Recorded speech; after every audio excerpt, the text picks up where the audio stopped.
विद्यार्थियों, आज हम अकबर के साम्राज्य विस्तार के बारे में चर्चा करेंगे। मुगल सम्राट अकबर को विजय और साम्राज्य विस्तार की लालसा थी। मुगल शासकों में अकबर प्रथम शासक था जिसने संपूर्ण भारत में मुगल वंश का राज्य स्थापित करने का प्रयत्न किया। वह साम्राज्य विस्तार को राज्य की प्रगति और सुरक्षा के लिए आवश्यक मानता था और उसका विश्वास था कि यदि पड़ोसी राज्यों के साथ युद्ध नहीं किया गया तो वे उसके विरुद्ध युद्ध करेंगे। इस कारण अकबर जीवन पर्यंत राज्य विस्तार में लगा रहा और उसे इस कार्य में समय भी मिला और सफलता भी। उसने अपने जीवन काल में काबुल से लेकर बंगाल तक और कश्मीर से लेकर विंध्याचल तक विजय प्राप्त की तथा दक्षिणी भारत को भी जीतने का प्रयास शुरू किया, परंतु उसकी मृत्यु हो जाने के कारण उसका ये प्रयास अधूरा रहा। इस प्रकार से अकबर मेवाड़ को छोड़कर लगभग संपूर्ण उत्तरी भारत को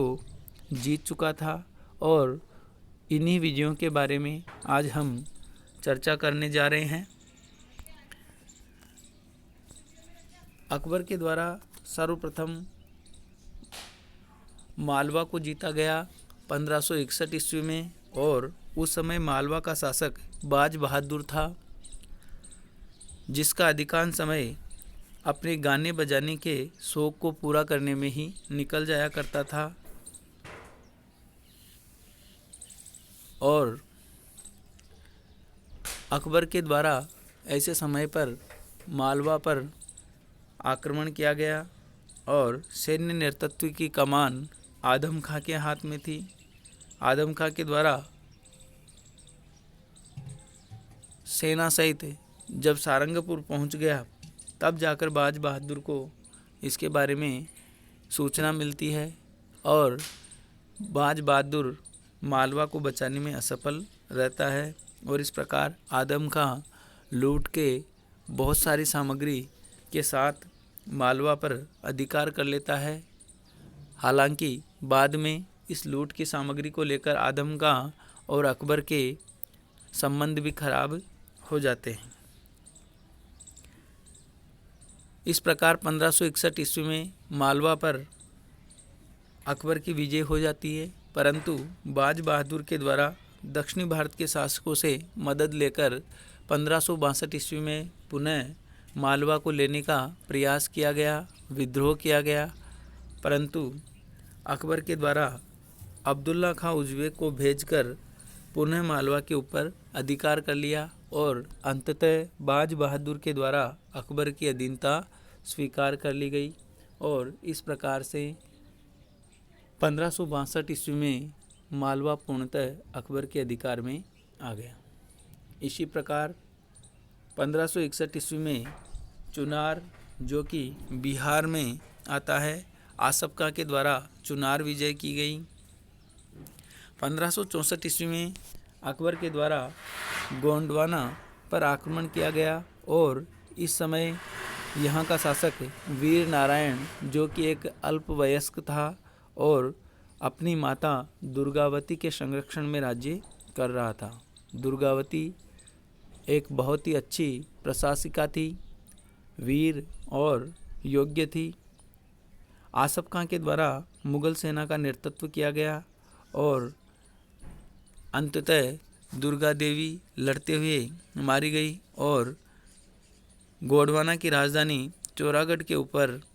मुगलों का अधिकार हो गया। इसी प्रकार अकबर के द्वारा राजस्थान को भी जीतने का प्रयास किया गया और राजस्थान के राजपूत शासकों के प्रति अकबर के द्वारा अलग नीति का अवलंबन किया गया। अकबर की राजपूत नीति के प्रमुखतः 3 अंग थे, जिसके अंतर्गत सर्वप्रथम जो राजपूत शासक स्वेच्छा से अकबर की अधीनता स्वीकार करना चाहते थे उनको अकबर ने अपनी सेवा में ले लिया। और ऐसे शासकों में आमेर शासक भारमल के द्वारा 1562 ईस्वी में अकबर की अधीनता स्वीकार की गई और मुगलों के साथ वैवाहिक संबंध किया गया। इसी प्रकार बाद में बीकानेर और जैसलमेर के शासकों ने भी अकबर की अधीनता सहर्ष स्वीकार कर ली। दूसरे अंग के तहत ऐसे शासक जिन्होंने अकबर के साथ संघर्ष किया और संघर्ष में पराजित होने के बाद अकबर की अधीनता स्वीकार कर ली, और ऐसे शासकों में रणथंभौर के शासक सुरजन राय हाडा, जिन्होंने 1569 ईस्वी में रणथंभौर को बचाने का प्रयास किया परंतु अंततः पराजित हुआ और अकबर की अधीनता स्वीकार कर ली। इसी प्रकार अकबर की राजपूत नीति का तीसरा अंग अर्थात जिन राजपूत शासकों ने अकबर की अधीनता स्वीकार नहीं की अर्थात आजीवन संघर्ष का रास्ता अपनाया, उनके साथ अकबर ने संघर्ष किया। और ऐसे शासकों में मेवाड़ के शासक महाराणा प्रताप का नाम सुप्रसिद्ध है।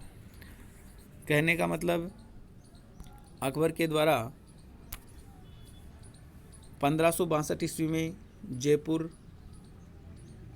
को अपने अधीन बना लिया और उसके बाद में 1562 ईस्वी में मेड़ता को भी अपने अधिकार में ले लिया और 1567-68 में चित्तौड़गढ़ के ऊपर आक्रमण किया। और उस समय चित्तौड़ का शासक राणा उदय सिंह थे और उन्होंने चित्तौड़गढ़ का भार जयमल और पत्ता राठौड़ को सौंपकर उदयपुर और इसके आसपास के क्षेत्रों में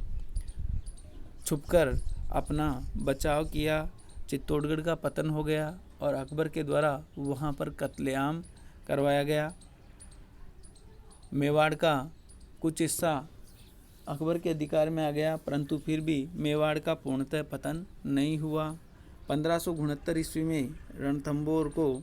मेवाड़ राज्य में मुगल राज्य में मिला लिया गया और इसी प्रकार 1570 ईस्वी में नागौर दरबार में अधिकांश पश्चिमी राजस्थान के शासकों ने अकबर की अधीनता स्वीकार कर ली।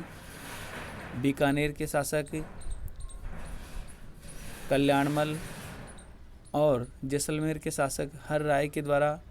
अकबर के साथ वैवाहिक संबंध स्थापित किए गए और उनकी अधीनता स्वीकार की गई। साथ ही साथ जोधपुर के ऊपर भी अकबर का अधिकार हो गया। इस प्रकार अधिकांश राजस्थान मेवाड़ को छोड़कर अकबर की अधीनता स्वीकार कर चुका था। इसी प्रकार 1572 ईस्वी में अकबर के द्वारा गुजरात पर आक्रमण किया गया और गुजरात पर आक्रमण करने का प्रमुख कारण इसकी व्यापारिक समृद्धि और साथ ही साथ भौगोलिक स्थिति, जिसमें मक्का और मदीना जाने का मार्ग गुजरात होकर जाता था। साथ ही साथ गुजरात धीरे धीरे अकबर के विद्रोहियों की शरण स्थली बनता जा रहा था और उस समय गुजरात का शासक मुजफ्फर खां तृतीय अयोग्य था और इन सब कारणों से प्रेरित होकर अकबर के द्वारा 1572 ईस्वी में गुजरात पर अभियान किया गया और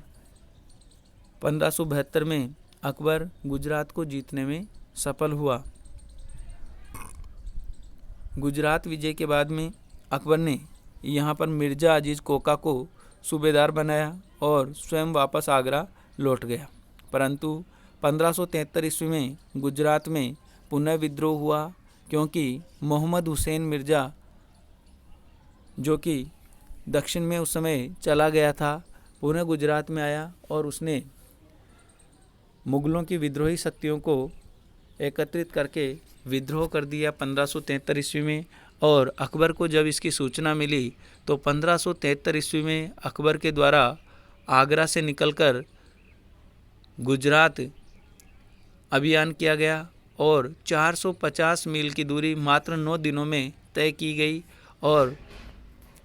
अचानक मुग़ल बादशाह के गुजरात पहुंच जाने के कारण विद्रोही भाग खड़े हुए और इस प्रकार से 1573 ईस्वी में अकबर के द्वारा गुजरात विद्रोह को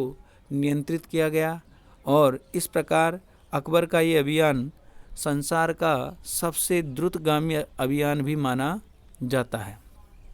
ध्यान रहे, इससे पूर्व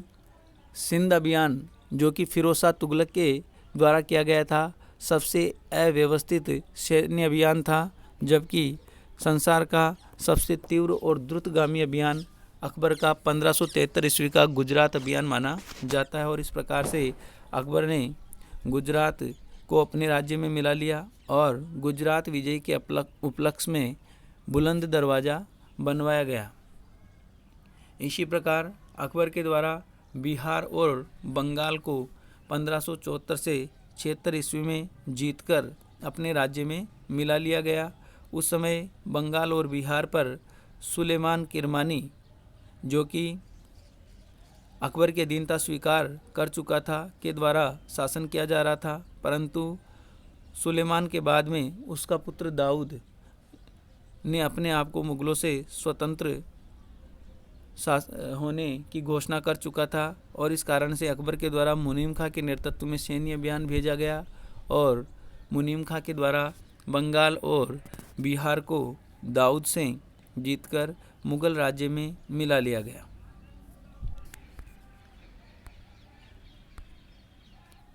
इसी प्रकार अकबर के द्वारा 1581 ईस्वी में काबुल अभियान किया गया और काबुल में चूँकि हकीम मिर्ज़ा शासन कर रहा था जो कि अकबर का सौतेला भाई था और हकीम मिर्ज़ा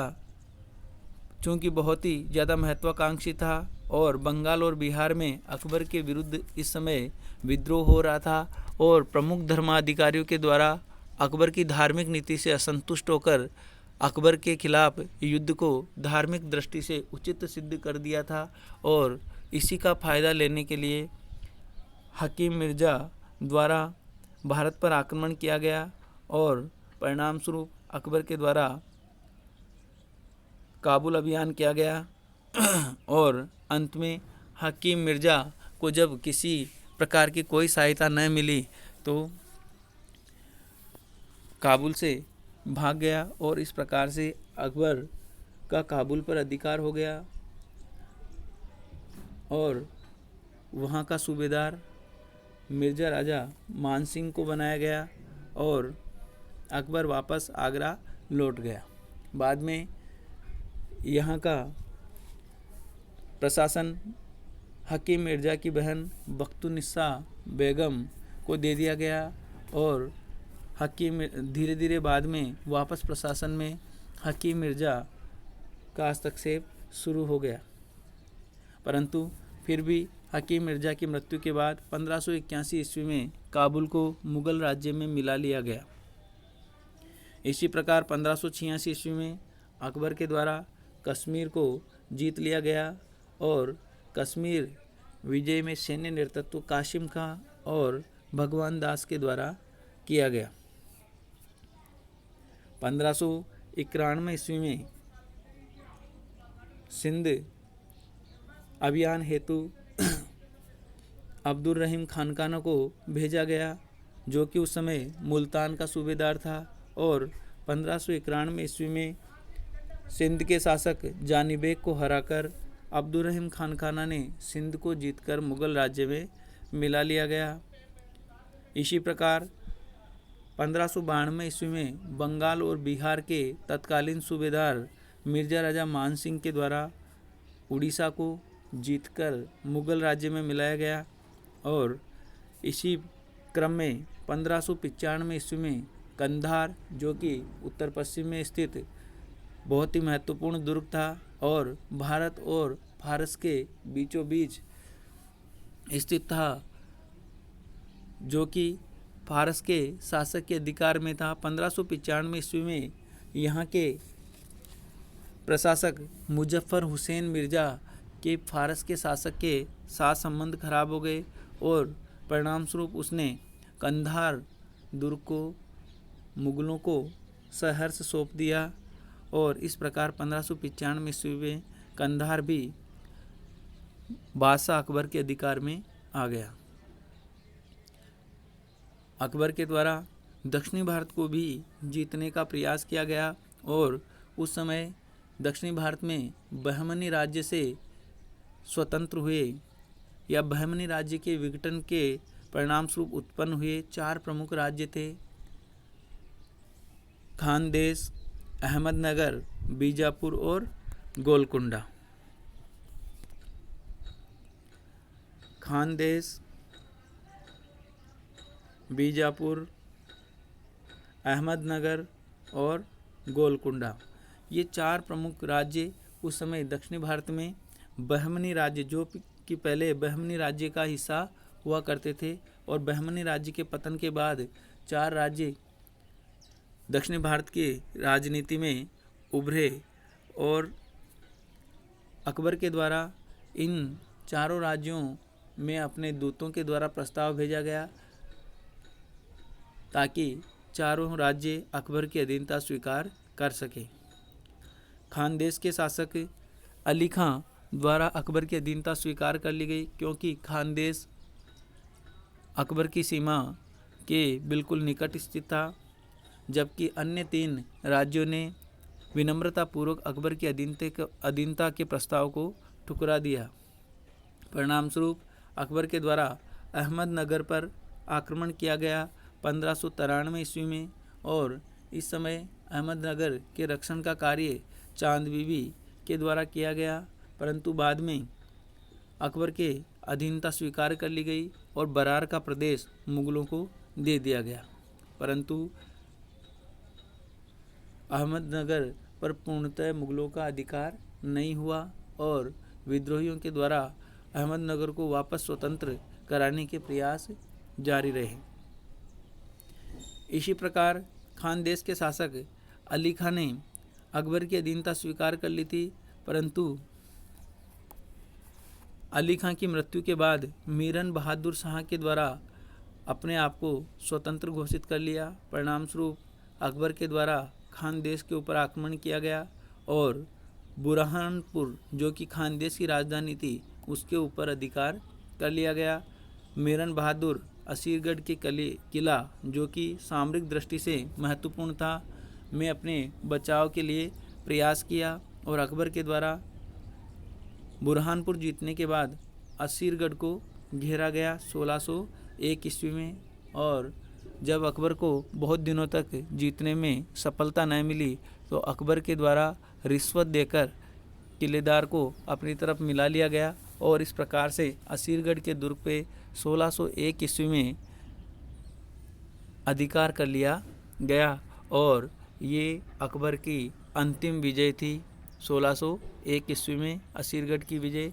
और इसके बाद अकबर ने कोई सैन्य अभियान नहीं किया और 1605 ईस्वी में अकबर की मृत्यु हो गई। इस प्रकार अकबर ने लगभग संपूर्ण उत्तरी भारत को जीतकर राजनीतिक एकता के सूत्र में बांधने का कार्य किया, साथ ही साथ दक्षिणी भारत को जीतने का प्रयास शुरू कर अपने आने वाले उत्तराधिकारियों के हेतु मार्ग प्रशस्त किया। इस प्रकार अकबर के राज्य में काबुल से लेकर बंगाल तक और उत्तर में कश्मीर से लेकर विंध्याचल तक का क्षेत्र शामिल था। केवल मेवाड़ का क्षेत्र अकबर के अधीन नहीं था। बाकी संपूर्ण उत्तरी भारत को अकबर ने जीतने और मुगल राज्य में विलीन करने में सफलता प्राप्त की। धन्यवाद।